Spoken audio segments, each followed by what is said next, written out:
Hi students, now that you have learned present tense and also past tense, we are going to move on to future tense. Let's start.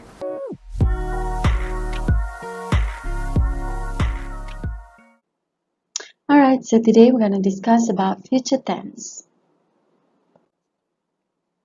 Basically, there are three ways to indicate future. The first one is you use the modal verbs, which is the verb will or might.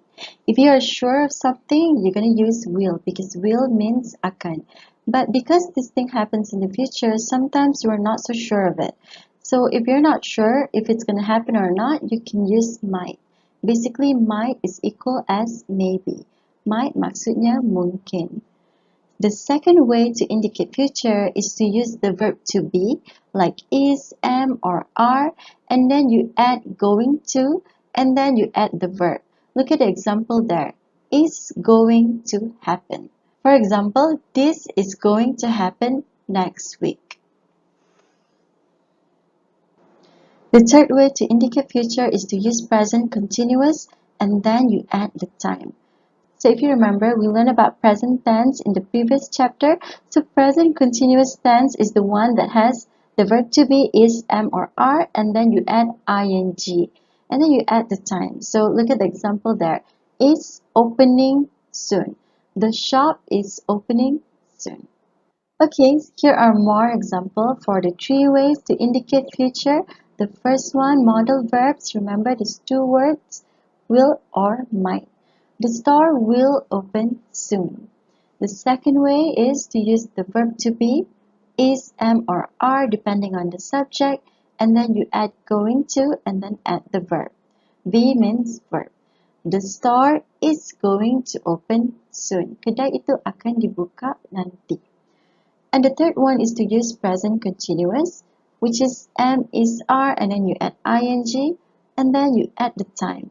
The store is opening soon. So here are more examples to use modal verb to indicate future.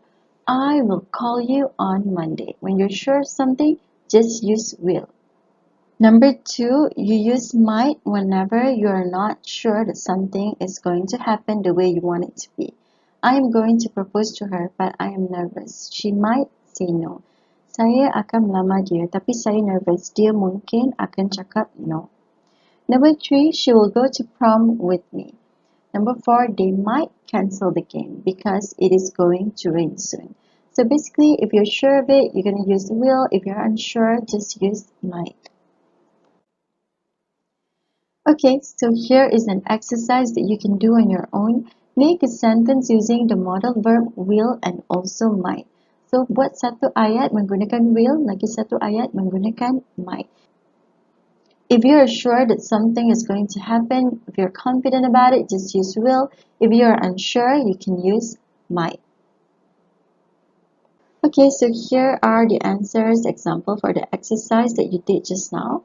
I will go to college today, or you can also say I might go to college today. Okay, let's look at the second way to indicate future, which is to use the verb to be, and then you add going to, and then you add the verb itself. Okay, look at the one on the right here, am, is, are. Those are the verb to be. So depending on the subject, if you use I, you can use am. He, she, it, and singular, you're going to use is. You, we, they, and plural, you're going to use are. Look at the example in the table there. I am going to call Sonia tonight. You are going to read the book. We are going to read the book. They are going to read the book. He is going to watch a movie tonight. So basically, you just choose the subject first, whether you're going to use I, you, we, they, plural, he, she, it, or singular, and then that will decide which verb to be that you are going to use. Am, is, or are. If you use I, you're going to use am. You, we, they, and plural, are. He, she, it, and singular, is. And then you just add going to, and then you just add the verb. Okay, so pause this video first and try to do the exercise on your own. After you have finished the exercise, you can play the video again, so we could discuss the answer together. He is going to buy a car. I am going to cook a meal. We are going to have a drink. It is going to make a mess. She is going to get dressed. You are going to take a walk. They are going to play. It is going to rain. Irdina is going to ride a horse. Neely and Nadja are going to swim.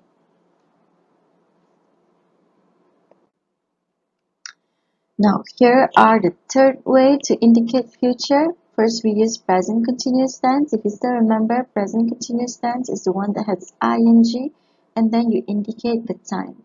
For example, the shop is opening tomorrow. They are coming next week. She is singing here later this evening. I am taking my driving test on Monday. So the present continuous tense is, if you don't remember how to use it, basically you just add the verb to be, am, is, or are depending on the subject. I will use am, he, she, it singular, we will use is, you, we, they in plural, use are. And then you add ing to the verb and then just add the time. Okay, pause this video first and do this exercise on your own. After you're done, we can discuss together. I did really well in the interview, so I am starting a new job on Monday. My wife and I are having a party this weekend. Basically, just change it to present continuous tense. Marla, because Marla is singular, we're going to use is. Marla is not coming to the meeting today. She had a flight to catch at 2 p.m. Cecilia is moving to KL later this month. She got a job there. What are you doing on Friday evening? Do you want to go to the movie? When is he coming to visit us? I miss him. We are going shopping later today to buy her a gift. Do you want to come? Alright, so that's it for future tense. I hope you won't have any trouble in indicating future by using those 3 ways. Good luck. Bye.